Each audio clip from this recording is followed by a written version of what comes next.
sinusundan yung presidente. Eto na naman tayo. Huwag kang malito kung hindi sinusundan ng presidente. Di ba? Ikaw mga kareaksyon, dun nga sa kapitbahay ko ha, hindi ko sinasabing bangag si BBM ha. Hindi ko sinasabing bangag yan. Pero dun sa kapitbahay ko, meron silang bangag na kabahay. Hindi na sinusundan, bangag nga eh. Pero hindi ko sinasabing bangag si BBM ha. Hindi ko rin sinasabing nagko-cocaine si BBM.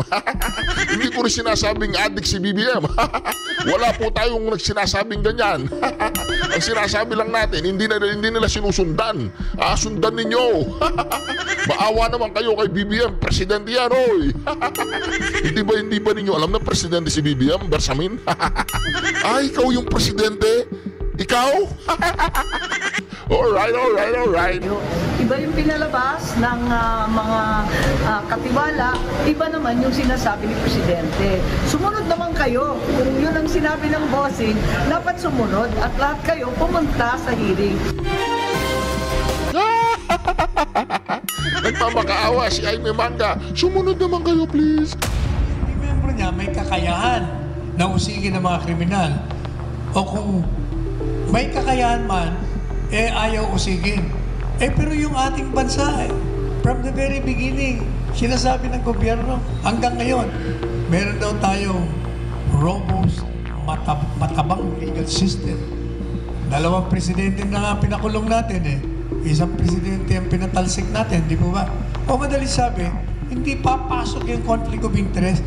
Alam niyo yung abogadong binanggit niyo, yan ay anti-Duterte mulat sa poll.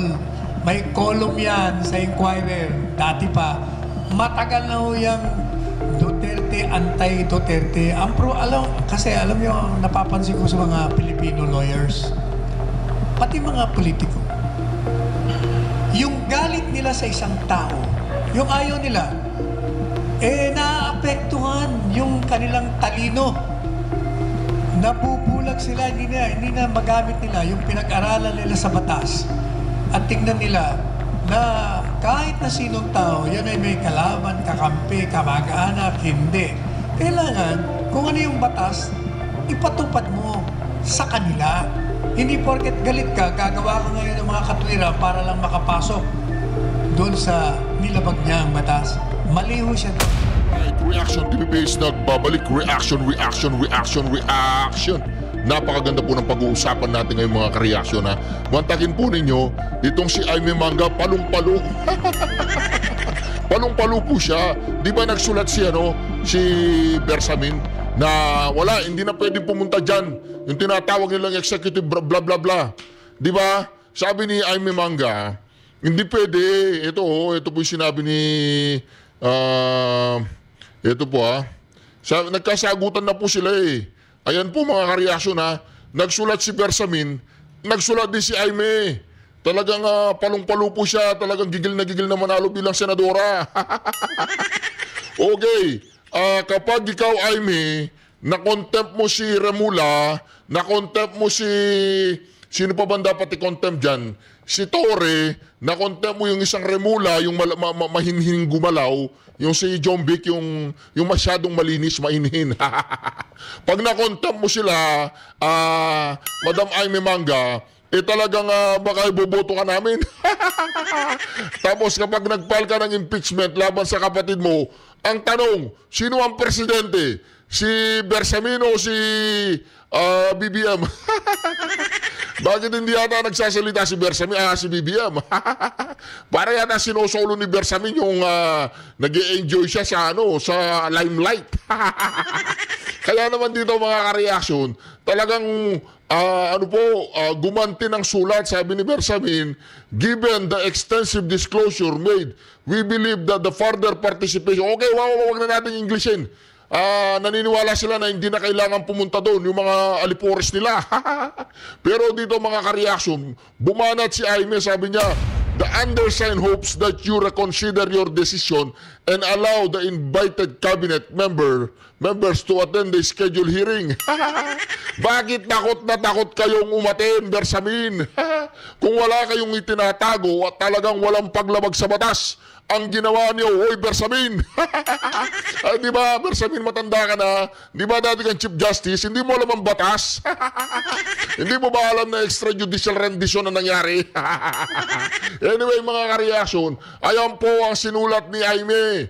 Sabi niya, kailangan it would be wise for the executive branch to bear in mind the ruling of the Supreme Court in Senate versus Ermita, where it was emphasized that executive officials are not exempt from the duty to disclose information by the mere fact of being executive official, and that the extraordinary, o sinasabi nila, wala sila, hindi sila pasok dyan. Kailangan nilang umatin. Kailangan nilang exemption indicates that the presumption inclines heavily against executive secretary secrecy and in favor of the disclosure. O di ba, alam naman natin mga ka-reaction na ang nangyari po ay isang kidnapping. At alam po ng lahat ng ating mamamayang Pilipino, ang pagpapadala doon sa Dahey ay isa lamang paraan upang mapatahimik ang matandang Duterte. At ngayon mga ka-reaction, kapag nagawa ni Jaime Manga na ma-contempt si Remula, ma-contempt yung isa pang Remula, ma-contempt si Torre, ma-contempt si Gibo, ay talagang iboboto ko yan. Baka ipapatato ko pa nga ang pangalan niya sa braso ko eh. Siyempre magsisinungaling ako kasi nagsisinungaling din sila eh. Sabi nila hindi sila makikipag-cooperate sa ICC pero hindi, saan pala yun? Sa Interpol, mga gago. Sinabi ko na sa inyo kayo lahat, mga gago kayo. Hindi sila nakipag-cooperate sa ICC. Huwag nyo sabing nakipag-cooperate sila. Nakipag-cooperate lang sila sa Interpol. Kaya huwag kayong magagawag dyan. Tama yung sinabi ni Bongbong Marcos. Hindi sila nakipag-cooperate sa ICC. Utangin lang yan. Talagang bobo ka na lang kapag naniwala ka doon. Ginagago tayo no? Anyway, mga ka-reaksyon, ito pakinggan po natin ang balita patungkol dyan sa inahing ni Jaime Manga sa hindi pagdalo ng mga alipores ng kanyang kapatid. Ito po, pakinggan po natin ang balita. Ay, hindi yung balita. Mag-subscribe muna kayo. Ayan, mag-subscribe muna po kayo. Nakalimutan ko po ito. Subscribe muna bago po kayo mag-subscribe. Mag-subscribe muna.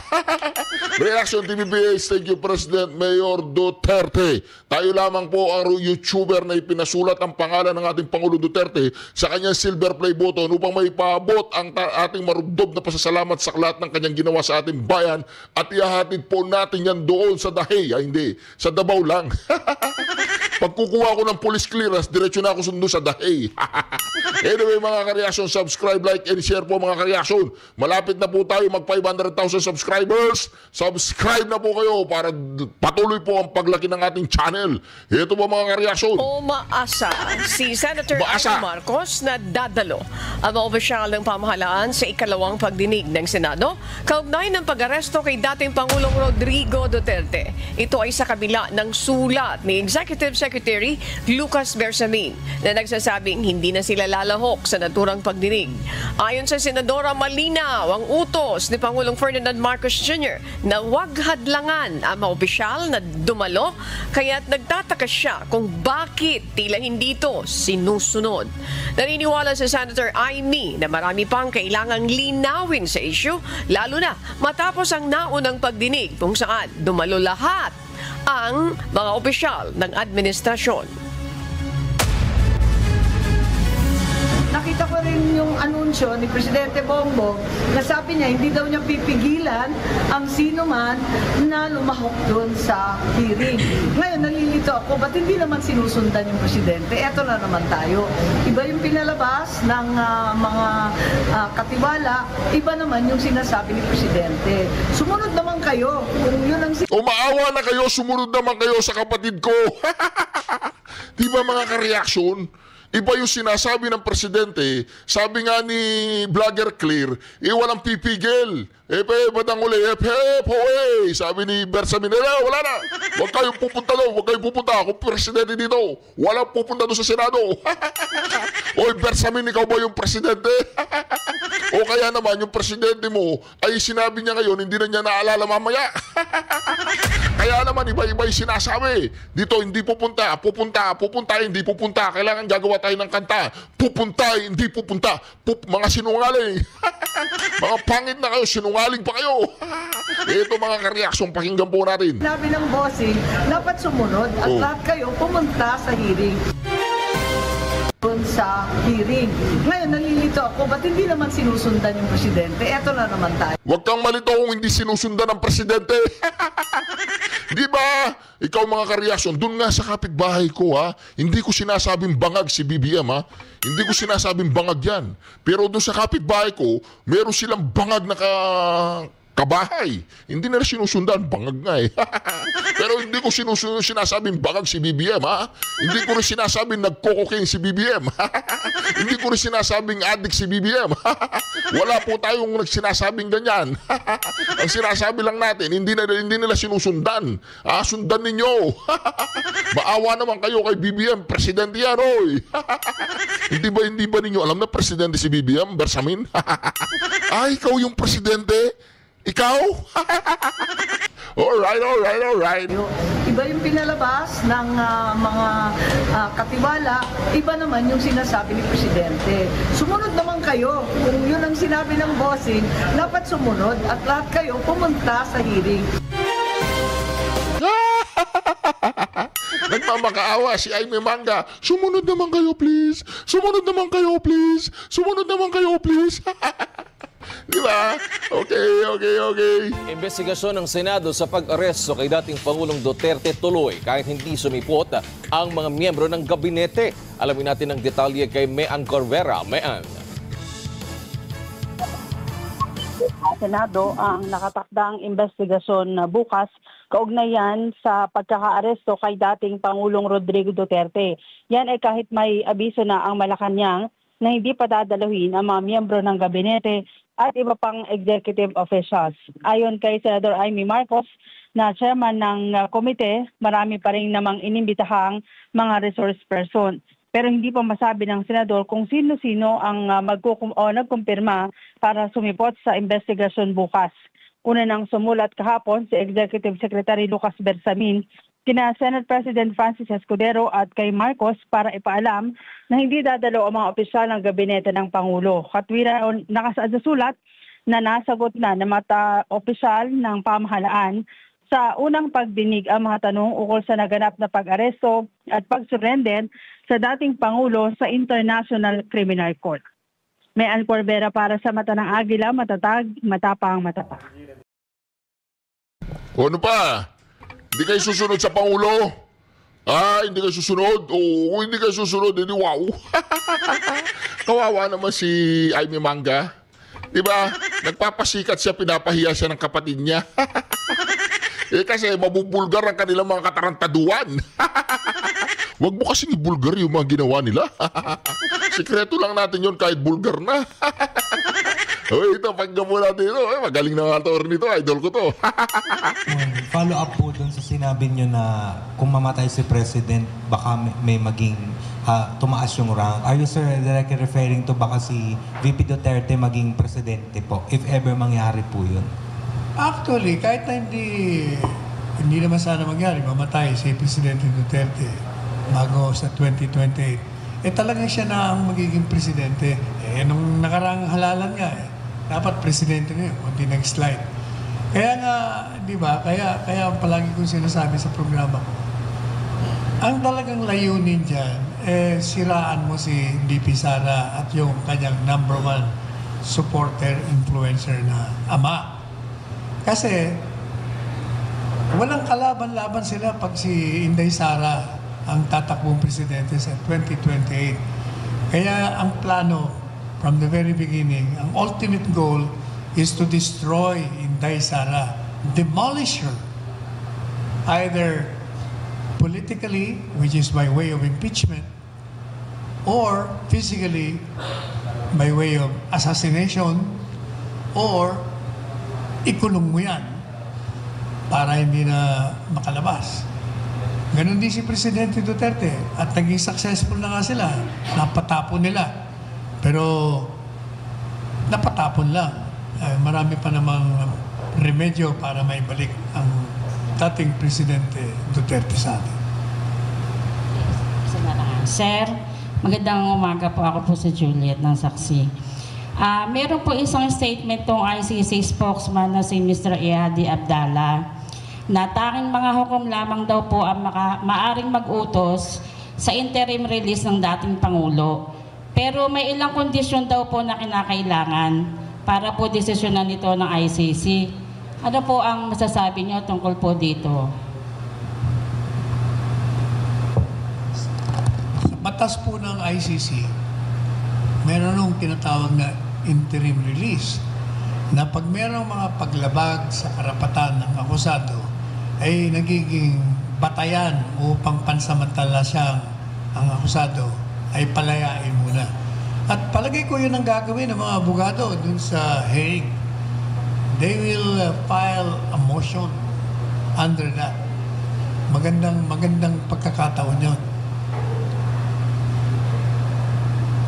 Alam niyo, kahit ulitin natin bakit nga ba illegal, unconstitutional yung ginawang pag-aresto, pagtitini at pag-kidnap sa kanya? There are 3 reasons why walang jurisdiction. Ang unang-una, yun yung Rome Statute na nagbigay buhay sa ICC ay hindi yun nailatlahala sa official gazette o sa newspaper of general circulation. Sa ating batas dito sa Pilipinas, ang nakalagay po sa saligang batas, no person shall be deprived of life, liberty, or property without due process of law. Walang tao, mamamayan, natatanggalan mo ng kalayaan, ng buhay, o ari-arian nang hindi dumaraan sa isang proseso na itinakda ng saligang batas. At ang proseso pong yun, sinasabi na kailangan bigyan mo ng pagkakataon na ipagtanggol niya ang kanyang sarili, salungatin ng akusasyon. At base po dyan sa due process provision of the Constitution, yung pong Commonwealth Act 638, number 1, nakalagay ho doon na lahat ng mga akto, legislative acts ng Kongreso of public interest and general application kailangan nung ilathala sapagkat mahalagang malaman ng taong bayan kung ano yung mga ginawa ng Kongreso, ano yung mga batas. And pursuant to that, kasi 1950 yung Commonwealth Act 638. Noong 1951, meron tayong New Civil Code at nakalagay din ho doon sa New Civil Code na lahat ng batas ay kailangang ma-publish official gazette at sa newspaper of general circulation. Nung panahon ng martial law, si Presidente Marcos Sr. ay naglabas ng mga presidential decrees. Kami yung mga abogado noon, batang-bata pa tayo noon. Kami yung mga miyembro ng Mabini Movement of Attorneys for Brotherhood, Integrity, Nationalism, Inc. Ang mga miyembro doon, kami nila Sagisa, nila Joker Arroyo, nila Bobit Sanchez, sila Tito Gingona, sila Nene Pimentel. Kami ho yung kalaban ng Marcos Sr. sa punto ng violations of human rights. Ang sabi ho namin, pati ho si Tanyada kasama namin dito. Ang ginawa po namin, naghain kami ng petition sa Korte Suprema. Sabi namin, yung mga presidential decree niyan, kailangan mailathala, mailabas either sa newspaper of general circulation or sa official gazette. Sapagkat, kailangan malaman ng taong bayan kung ano yung dekretong yan. Hindi yung huhulihin mo na lang dahil may ginawa siyang isang bagay, hindi naman niya alam. O paano mo ngayon masasabi na alam ng taong yan? Kaya yun yung doktrinang ignorance of the law excuses no one from compliance. Magagamit nyo lang yan kung nailathala nyo sa batas. Kasi pag nailathala na sa official gazette, ipagpapalagay, the law will presume na nabasa mo yan at alam mo. So naghaino kami sa Korte Suprema, sabi namin, Your Honors, kailangan nyo yung Executive Secretary, si Tovera, ilathala yan. Ano sabi ng Korte Suprema? Inutusan, ilathala ninyo lahat ng presidential decree sapagkat ang batas, ito, tandaan nyo ang batas na hindi mailathala sa official gazette, sabi ng Supreme Court, o sa newspaper of general circulation, ay hindi isang batas. Walang buhay, walang puwersa, walang epekto, no force and effect. Yan po ang Tañada versus Tovera. Following that decision and following Commonwealth Act 638 na lahat ng legislative acts ay may publish pati batas. O hindi po ba, yung tratado, treaty, ang treaty ho is between us at yung mga ibang bansa na lumika nitong ICC. Hindi ho nila nalathala sa official gazette. Kaya sinasabi ni Presidente Duterte noon, ever since, wala kayong jurisdiction sapagkat hindi nalathala yung batas na yan na penal in character pa. Biro mo, yung batas na yan, ikukulong ka, tatanggalan ka ng kalayaan. Kaya sabi niya, hindi ako natatakot dyan sa ICC, walang jurisdiction. Nung sumabog ko yung issue ng jurisdiction ng ICC, nag-meeting ko kaming 7 abogado sa Malacanang. Presidente, abogado, his spokesperson, abogado, Chief Presidential Legal Counsel, abogado, Secretary of Justice, abogado, Solicitor General, abogado, at meron pang isa, hindi ko na matandaan. Yun yung 5 abogado, kinontra nila yung posisyon ni Presidente na walang jurisdiction. Sabi nila, Mr. President, may jurisdiction o ICC. Kasi meron tayong treaty ratified by the Senate. So, merong jurisdiction sila sa atin. Ay, si Presidente Duterte, hindi, wala silang jurisdiction, wala official gazette, hindi naman nalathala yan. So, madaling sabi, yung discussion, pabalik-balik.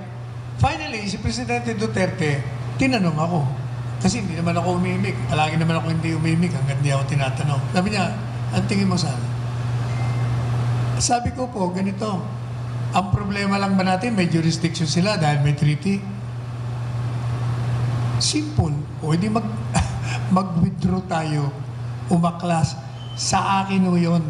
Kaya nung gabing yun mismo, nung nag-break ng mga, dahil nagbi-meeting kami, break, merienda ng mga alas 10 na ng gabi yun. Ginawa ko yung withdrawal.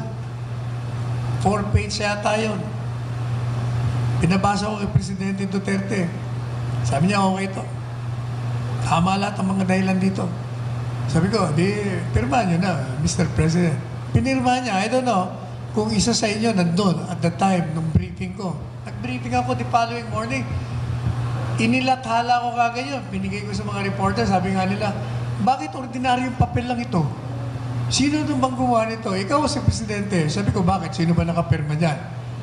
Nakapirma si Presidente Duterte, di siya ang gumawa. Yun ang istorya. Kaya, wala tayong jurisdiction mula nung March 17, 2019 kasi final natin yon 1 year before. Kaya wala na jurisdiction. Ngayon sabi naman ng ICC, hindi. Under the Rome Statute, kahit nag-withdraw kayo, kung nasimula na namin ang investigasyon, ay may jurisdiction pa rin kami sa inyo. Obligado kayo na mag-cooperate. Pero ang problema, yung investigasyon na tinutukoy nila, sinimulan nila hindi bago mag-withdraw, kung hindi after mag-withdraw. Kailan sila nag-imbestiga? Kasi yung si Fatu, ano naman pangalan ng special prosecutor, humingi siya ng permiso in September of 2021, 1 year and 7 months after the withdrawal, saka lamang sila nag-umpisa ng investigasyon. O paano nila ngayon masasabi na walang jurisdiction? Kaya sa 3 punto, wala silang jurisdiction. Okay, ano sabi ng gobyerno? Walang jurisdiction. Consistent sila. Pati yung Solicitor General, ayaw nang ipagtanggol yung mga opisyalis at ang gobyerno kasi walang jurisdiction. Sabi ng Presidente, hindi, ginawa lang namin, pinatupad namin yung Interpol. Ay naku, maliho yun kasi yung Interpol, coordinating agency yun. Walang kapangyarihan yun mag-aresto. Kaya nga ang ginawa nila, nakiusap sila sa PNP na tulungan sila na arestohin ang Presidente. So, anong nangyari ngayon? Eto, ICC na walang jurisdiction, nakiusap sa Interpol na wala namang kapangyarihan, nakiusap naman sa gobyerno na nagsasabing walang jurisdiction, pero pinatupad nila. Madaling sabi, talagang kitang-kita natin, illegal at illegal. Isa pa, yun yung warrant of arrest na inisyo ng ICC. Kahit na ipagpalagay mo na valid, nakalagay din sa Article 59 nila, bago maging valid yan, padaan mo muna sa local court, sa judicial authority. Ganon din ang sinasabi sa extradition natin. Bago mo isoli o isuko ang isang mamamayan, kailangan mag-file ka muna sa lokal na hukuman. Kaya wala ho lahat yan, nalabag yan. Kaya yung interim release na sinasabi nyo, pwedeng gawin niyang batayan na pansamantala siyang mailabas sa kulungan. Okay, maraming salamat po, Attorney.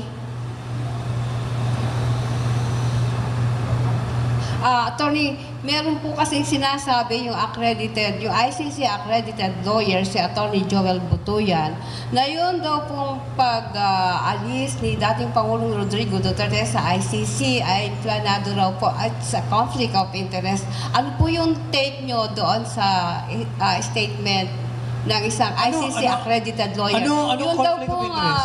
Yun daw pong Attorney Joel Butuyan po, ICC accredited lawyer, ang sabi niya, yun daw pong pag-alis ni dating Pangulong Rodrigo Duterte sa Rome Statute, pag-atras ng Pilipinas, pagiging member, ay conflict of interest daw po yun, planado raw po yun, dahil mayroon na nga raw pong kaso sa ICC ang dating Pangulo. Ano po yung take nyo roon sa statement? Paano naman magkakaroon ng conflict of interest? Wala pa nga kaso. Alam nyo, yung ICC, bago makapasok sa miyembrong estado, kailangan tingnan nila kung yung principle of complementarity rule na tinatawag ay naririyan ang kondisyon. Ano bang kondisyon? Kasi lahat ng mga miyembro ng ICC, hindi yung basta makakapasok ang International Criminal Court kung yung miyembro niya may kakayahan na usigin ng mga kriminal, o kung may kakayahan man, ayaw usigin. Pero yung ating bansa, from the very beginning, sinasabi ng gobyerno, hanggang ngayon, meron daw tayong robust, matabang legal system. 2 presidente na nga pinakulong natin Isang presidente ang pinatalsik natin, di po ba? O madali sabi, hindi papasok yung conflict of interest. Alam niyo yung abogadong binanggit nyo, yan ay anti-Duterte mulat sa poll. May column yan sa Inquirer. Dati pa, matagal na ho yung Duterte, anti-Duterte. Kasi alam nyo, napapansin ko sa mga Filipino lawyers, pati mga politiko, yung galit nila sa isang tao, yung ayaw nila, naapektuhan yung kanilang talino. Nabubulag sila, hindi na magamit nila yung pinag-aralan nila sa batas. At tingnan nila na kahit na sinong tao, yan ay may kalaban, kakampi, kamag-anak, hindi. Kailangan, kung ano yung batas, ipatupad mo sa kanila. Hindi porket galit ka, gagawa ka ngayon ng mga katwiran para lang makapasok doon sa nilabag niya ang batas. Maliho siya doon. Anti-Duterte yan. Thank you po, Attorney. Hello sir, good morning po. Jocelyn po sa Remate Online. Sir, hihingi lang po sana ako ng reaction regarding po dun sa Senate hearing nila Senator Amy Marcos. Ano po masasabi niyo doon, sir? Na ngayon ay kumalas na sa alyansa. Sinabi ko na yun, yung Senate hearing na yun, sabi ko, kasi hindi po ba, sabi niya, gusto niyang malaman kung ano nangyari, anong nangyari, video na nga lahat, kita na ng buong mundo kung ano nangyari. Sabi niya, gusto ko malaman kung sumunod ang pulis. Alam na nga natin lahat, hindi sumunod ang pulis sa batas Gusto kong malaman, kung may jurisdiction na wala, kung meron bang, ano ba yung Interpol. Lahat po yun, alam na natin kaya sabi ko, hindi ba tinanong ako ng mga reporters sa isang forum? Kasi before nag-ano siya ng Senate hearing, sabi niya, hindi na siya attend ng rally ng alyansa. Hindi ba ang sagot ko? Balat kayo pala ang buhay sa mundo, bulayin mo lelang mo. Alam mo, ang problema sa babaeng yan, namangka siya sa dalawang ilog.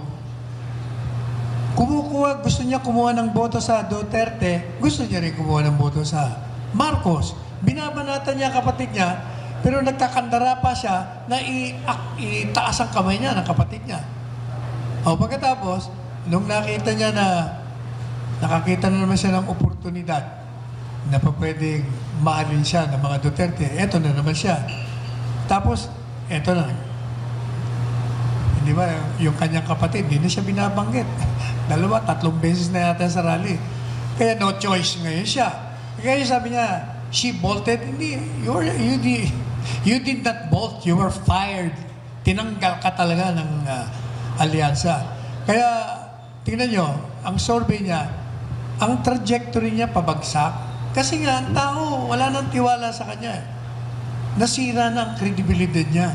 Wala nang pagtitiwala. Kaya kahit anong gawin niya pa ngayon, well, pero sabi nga ng mga Kastila, merece, you deserve it. Pero sir, saan kaya patutungo yung ginawa nilang hearing na yan? May makakasuhan ba? Saan kaya patutungo yung ginawang hearing nila, Senator? May makakasuhan po ba? Sa programa ko, sa SMN, sabi ko sa kanya, publicly, pati sa TikTok, Senadora, kung gusto mo akong maniwala sa'yo, yung ginagawa mo, demanda mo. Ikaw mismo magdemanda ka dun sa mga pulis na lumabag ng batas. Number 1. Number 2, kung talagang mali ang ginawa ng gobyernong ito at ang puno ng gobyerno ay ang iyong kapatid, maghain ka ng impeachment laban sa kapatid mo kapag yan ay culpable violation of the Constitution. Yun, ang hamon ko sa kanya. Hindi naman siyempre gagawin niya. Kasi nga, balat kayo siya. Thank you, sir.